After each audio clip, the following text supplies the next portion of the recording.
A ju ka shku menja për byrek me spinaq? Sot për la mënyrën si e përgatisun këtë byrek e del shumë i shishëm. Atëherë filloj me recetën janë thellë, hidhim mielin, krypen, përzi mirë, shtojmë vojnë dhe e ujin e vazhdojmë punojmë brumin derisa përfitojnë i brum i butë homogjen e mulojmë e lamë pushu për 20 minuta.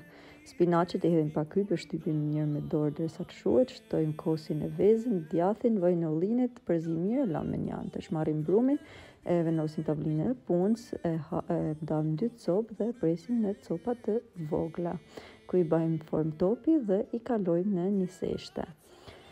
I marrim çdo top dhe hapim kolaç të vogël sa pllama dorës, mos i kena hap këtë kolaç, i bajmë nga 10-12 kolaç bashkë dhe i hapim një petë të madhe me ndihmën e një seshtes.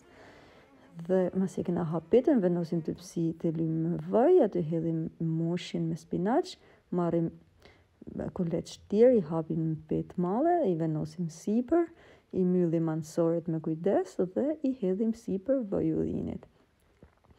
E presim byrekun sipas dëshirës dhe e fusim u pjek në furrë para ngrohur në 230 gradë derisa të jetë gati të ketë marrë ngjyrën e duhur të pjekjes. E presim dhe e kena gati me shiju. Faleminderit.